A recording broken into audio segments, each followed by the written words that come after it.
हो गया ना जी।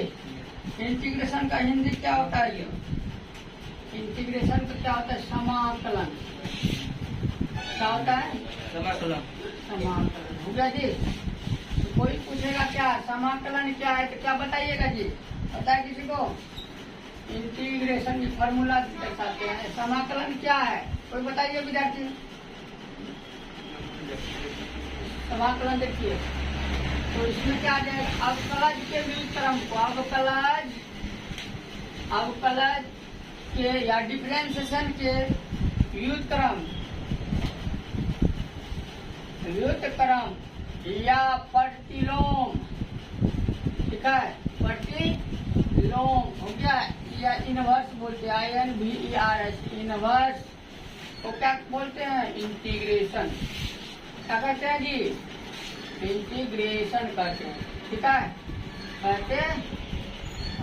जैसे मान के चलिए एग्जाम्पल के लिए, एग्जाम्पल में साइन का इंटीग्रेशन बाबू क्या होता है? साइन का इंटीग्रेशन करेंगे, sine x into d x का integration minus cos x plus c आर के होता है। सी आर के होता है, सी आर के क्या कांस्टेंट है, उसका वैल्यू हमेशा 0 होता है। दूसरा मान के चलिए कोस एक्स का डिफरेंशिएशन क्या होता है? साइन एक्स आता है, प्लस सी आप ये दर्शा सकते हैं, ठीक है जी। चलिए यहाँ से फॉर्मूला स्टार्ट होगा। तो हम लिख दिए ना जी, वो लिख दिए क्या? एग्जाम्पल में लिख दिए। एग्जाम्पल क्या था? अब यहाँ देखिए d by d x to the power, देखिए यहाँ x to the power d by d x का लिखिएगा, इंटीग्रेशन है जी। इस बगुला की तरह जो चिन्ह देते हैं इसको क्या बोलते हैं? इंटीग्रल्स बोलते हैं, इंटीग्रेशन बोलते हैं, ठीक है। अब उसके समाकलन हिंदी में बोलते हैं, ठीक है। यहाँ आ जाएगा x to the power n into d x का इंटीग्रेशन क्या होता है? उसमें डिफरेंशिएशन में एक बढ़ता है एक घटता है, ठीक है। जितना पावर में उतना गुना में लिखा है। इंटीग्रेशन में क्या होता है? एक बढ़ता है, इसमें क्या कीजिएगा? एक बढ़ेगा तो x to the power n plus 1 एक जोड़ना है, जितना पावर में है उतना बाय में भी दर्शाना है। सब में प्लस सी या के लिखना है, के या सी दर्शा सकते हैं। जहाँ यहाँ लिखिएगा जहाँ सी या के एक नियतांक है, नहीं तो ऐसे कर लीजिए नियतांक इसको का इसका वैल्यू तो कांस्टेंट होता है, जैसे 0 होता है।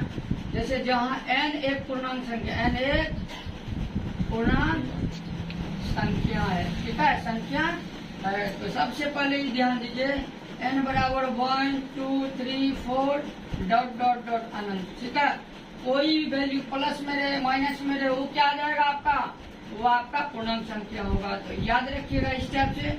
अब यहाँ देखिए आगे लिखते हैं, जैसे dx का इंटीग्रेशन क्या होता है? x होगा प्लस c, ठीक है। अगर x रहेगा इंटू dx का इंटीग्रेशन क्या होगा? याद रखिए कुछ नहीं है, पावर 1 है। इंटीग्रेशन में n क्या? n मानेंगे 1 को पूर्णांक संख्या होगा, एक में एक जोड़ेंगे, x to the power 2/2 plus c या c आएगा ना जी। चलिए उसके बाद आ जाएगा x टू दी पावर, जब 2 रहेगा इंटू डी एक्स बढ़ते जाएगा, x पे पावर 2 है तो 3 कर लीजिए, जितना पावर उतना बाय में, ठीक है जी।